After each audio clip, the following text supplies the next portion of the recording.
Encounters की खबर तो आए दिन आप लोग सुनते ही रहते होंगे, पर आज की इस वीडियो में हम बात करने वाले हैं इंडिया के फर्स्ट एनकाउंटर के बारे में और उस क्रिमिनल के बारे में जो 12 साल तक मुंबई पुलिस को चकमा देता रहा। और अगर आज के टाइम पर वो जिंदा होता तो दाऊद इब्राहिम का कोई नामो निशान नहीं होता। 1952 में रत्नागिरी से मुंबई आई एक फैमिली जिसमें 8 साल का एक बच्चा मनोहर सुरवे, जो बड़ा होकर मन्या सुरवे के नाम से जाना गया।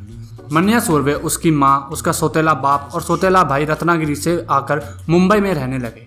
वैसे तो मन्या सुरवे पढ़ाई में बहुत ही ज़्यादा अच्छा था, पर उसका बड़ा भाई भार्गव सुरवे क्रिमिनल एक्टिविटीज़ में बहुत ज़्यादा ही एक्टिव था, जैसे कि वसूली करना, चोरी करना, छोटे मोटे क्राइम्स करना और शराब का धंधा करना।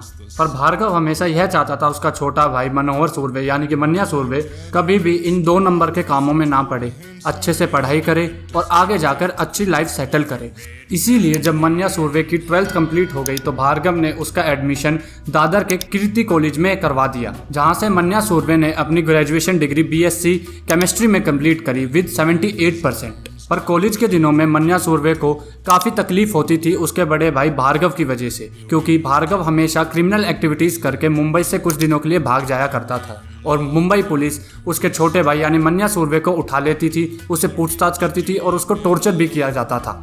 उस समय दादर पुलिस स्टेशन में एक बहुत ही ज़्यादा स्ट्रिक्ट इंस्पेक्टर हुआ करते थे, इंस्पेक्टर दाभोलकर। पर 1969 में कुछ ऐसा हुआ जिससे मन्या सुरवे की पूरी जिंदगी ही पलट गई। हुआ ये कि प्रभा देवी, जो कि दादर का ही एक एरिया है, वहाँ के एक व्यापारी को भार्गव सुरवे ने 50,000 रुपए के लिए हॉकी स्टिक डंडे से इतना मारा कि उसकी वजह से उसकी मौत हो गई। और इसी चक्कर में प्रभा देवी के सारे व्यापारी हड़ताल पर बैठ गए। हड़ताल की वजह से पुलिस पर भी काफ़ी ज़्यादा प्रेशर पड़ने लगा और यह केस इंस्पेक्टर दाभोलकर को हैंड ओवर कर दिया गया। और जब इस केस की छानबीन करी गई तो उन्हें पता चला कि जब व्यापारी को भार्गव मार रहा था तो वहां पर मन्या सुरवे भी मौजूद था। वो मारने में उनकी कोई मदद नहीं कर रहा था पर वहां पर मौजूद था। तो इंस्पेक्टर दाभोलकर ने भार्गव और मन्या दोनों भाइयों को अरेस्ट कर लिया और जब उनकी पेशी हुई तो उस समय मुंबई सीजन कोर्ट में जज जस्टिस गुप्ते थे और उन्होंने दोनों भाइयों को उम्र कैद की सजा सुनाई। मन्या सुरवे थोड़ा गर्म मिजाज का था और उसको जब यह सज़ा सुनाई गई तो उसको पता था कि मेरा करियर अब ख़त्म हो चुका है, तो उसने भरे कोर्ट में इंस्पेक्टर दाभोलकर को जान से मारने की धमकी भी दी थी। सज़ा सुनाने के बाद भार्गव और मन्या को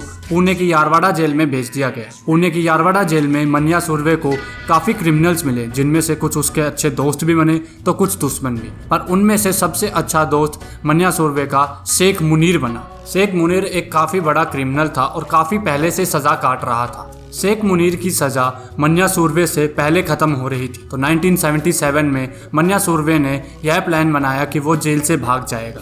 तो प्लान के अनुसार मन्या सुरवे भूख हड़ताल पर बैठ गया। उसकी मांग ये थी कि वो बाकी कैदियों से ज़्यादा पढ़ा लिखा है, उसने ग्रेजुएशन डिग्री 78% से करी है, तो उसको अच्छा खाना मिलना चाहिए बाकी कैदियों से। इसी भूख हड़ताल के चलते मन्या सुरवे की तबीयत काफ़ी ज़्यादा बिगड़ जाती है, तो उसे पुणे के सिसून हॉस्पिटल में एडमिट कराया जाता है। और हॉस्पिटल में मन्या से मिलने उसके दोस्त बाजीराव और शेख मुनीर आते हैं और पुलिस कर्मियों पर हमला कर मन्या सुरवे को वहां से भगा ले जाते हैं। पुणे से भागने के बाद मन्या सुरवे मुंबई आता है और अपनी एक गैंग बनाता है। गैंग बनाने के बाद मन्या सुरवे छोटे मोटे क्राइम्स करना स्टार्ट करता है और कुछ ही समय बाद फ़ोन पर इंस्पेक्टर दाभोलकर को धमकी देना शुरू कर देता है। इंस्पेक्टर दाभोलकर में मन्या सुरवे का इतना खौफ बैठ चुका था कि वो मुंबई छोड़कर दिल्ली अपनी बेटी के घर पर रहने लग गया था। पर यह सिलसिला ज़्यादा दिन नहीं चला। 4 मार्च 1977 में मुंबई क्राइम ब्रांच मन्या सुरवे को फिर से पकड़ती है और यारवाड़ा जेल में भेज देती है। पर यारवाड़ा जेल में मन्या सुरवे के इतने दुश्मन बन चुके थे कि वहाँ पर डेली जेल के अंदर गैंग वॉर्स होने लगी और इसी के चलते 8 महीने बाद मन्या सुरवे को यारवाड़ा जेल से रत्नागिरी जेल में शिफ्ट कर दिया जाता है। रत्नागिरी जेल पहुंचने के बाद मन्या सुरवे सेम भूख हड़ताल वाला प्लान बनाता है और नवंबर 1977 को रत्नागिरी जेल से भी भाग जाता है। वहां से भागने के बाद वो मुंबई में आकर अपनी गैंग फिर से स्टार्ट करता है और फिर मन्या सुरवे अपनी लाइफ का पहला मर्डर करता है। शेख अजीज, जो कि उसके दोस्त शेख मुनीर का कट्टर दुश्मन था। 1979 तक मन्या सुरवे की गैंग का इतना आतंक फैल चुका था कि दाऊद इब्राहिम की गैंग भी मन्या सुरवे की गैंग से पंगा लेने में डरती थी। कुछ समय बाद मन्या सुरवे को पैसों की ज़रूरत पड़ी क्योंकि वही अपने परिवार को चलाता था और गैंग भी चलाता था। तो पैसे मांगने के लिए उसने अपने पुराने दोस्त के पास फोन करा तो उसने पैसे देने से मना कर दिया। तो इसी चक्कर में मन्या सुरवे ने भरी जिम में अपने उसी दोस्त के दोनों पैरों पर गोली मार दी थी। 1980 में मन्या सुरवे ने पैसों के चक्कर में बैंक की कैश वैन्स को लूटना शुरू कर दिया था। उस समय में मन्या सुरवे का इतना दबदबा हो चुका था कि प्रभा देवी एरिया के एक बहुत बड़े पॉलिटिशियंस थे और उनका वहाँ पर एक कैफे था और उसके ऊपर एक चोल थी जिसमें महाराष्ट्रियन लोग रहते थे। तो उस पॉलिटिशियन ने उन लोगों को बोला, आप मेरी चोल खाली कर दो, मैं यहाँ पर और कुछ बनाऊंगा और मैं उस चोल खाली करने के बदले आपको पैसे दूंगा। पर वहाँ के लोग उस चोल को खाली नहीं करना चाहते थे और जब यह बात मन्या सुरवे तक पहुंची तो उसने पॉलिटिशियन को बोला कि आप मुझे 5 करोड़ रुपए दो और ये लोग यहाँ से जगह खाली कर देंगे। पर 5 करोड़ रुपए उस समय बहुत ज्यादा रकम होती थी, तो पॉलिटिशियन ने वो चोल खाली नहीं करवाई। वही पॉलिटिशियन आगे जाकर महाराष्ट्र के सीएम भी बने। उस समय दाऊद गैंग और पठान गैंग में आपसी रंजिश चल रही थी। तो मुंबई अंडरवर्ल्ड के बहुत बड़े नाम हाजिज अस्तम ने 1980 में दोनों गैंग की सुलह करवाई, लेकिन यह सुलह 7 महीने बाद ही पठान गैंग ने तोड़ने की सोच ली थी। पठान गैंग के आमिर जादा और आलमजेब ने दाऊद के बड़े भाई साबिर इब्राहिम को मारने का प्लान बनाया और इस गैंग के लिए पठानों ने मन्या सुरवे को चुना। 12 फरवरी 1981 करीब रात के 1 बजे साबिर अपनी गर्लफ्रेंड चित्रा के साथ कार में जा रहा था और मन्या सुरवे, आमिर जादा और आलमजेब उनकी गाड़ी का पीछा कर रहे थे। जब साबिर की गाड़ी एक पेट्रोल पंप पर जाकर रुकती है तो वह तीनों अपनी गाड़ी से उतरकर चित्रा को गाड़ी से बाहर निकालते हैं और साबिर पर खतरनाक फायरिंग करते हैं और उसी फायरिंग में साबिर की मौत वहीं पर हो जाती है। और इसी मर्डर की वजह से पूरी मुंबई पुलिस मन्या सुरवे के पीछे पड़ चुकी थी। पर मन्या सुरवे के बारे में यह कहा जाता है कि वो जो भी काम करता था बहुत दिमाग लगा के करता था और इसी की वजह से 12 साल तक कभी पुलिस उसको नहीं पकड़ पाई। वीडियोस और मूवीज़ में आपने देखा होगा मन्या सुरवे को कैसे मारा जाता है। हाँ, ये बात सच है कि मन्या सुरवे का इनकाउंटर पुलिस ने ही करा था, पर यह आज तक रहस्य ही है कि मन्या सुरवे की टिप किसने दी थी कि वो कब और कहाँ मिलेगा। इसके पीछे 3 थ्योरीज हैं, चलिए आपको बताते हैं।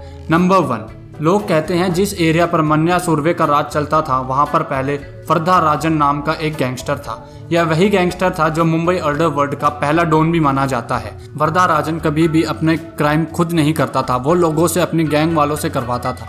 पर वर्धा राजन की बैठक इतनी अच्छी थी जिसमें बड़े बड़े पॉलिटिशियंस, कमिश्नर, डीएसपी सब बैठते थे। पर एक फंक्शन में वर्धा राजन और मन्या सुरवे की झड़प हो जाती है और यहीं पर वर्धा राजन यह फैसला कर लेता है कि इसको मरवाना होगा। बताया जाता है पुलिस वालों को टिप वर्धा राजन ने दी। दूसरे नंबर की थ्योरी यह बताई जाती है कि जब दाऊद इब्राहिम को यह पता चला कि मन्या सुरवे ही है जिसने मेरे बड़े भाई को मारा था, तो दाऊद इब्राहिम ने ही पुलिस वाले को यह टिप दी थी कि मन्या अपनी गर्लफ्रेंड विद्या के साथ खंडाला घूमने जा रहा है और वहीं पर पुलिस वालों ने उसका एनकाउंटर कर दिया। तीसरे नंबर की थ्योरी यह बताती है कि 1981 में पुलिस कमिश्नर जूलियो उब्रियो थे जिन्होंने एक टीम बनाई थी और एक हनी ट्रैप बिछाया था मन्या सुरवे के लिए और वहीं पर मन्या सुरवे का एनकाउंटर कर दिया गया। तो इन थ्योरीज में से आपको क्या लगता है कौन सी थ्योरी ज़्यादा सच होगी? कमेंट सेक्शन में ज़रूर बताइएगा। जय हिंद, जय भारत।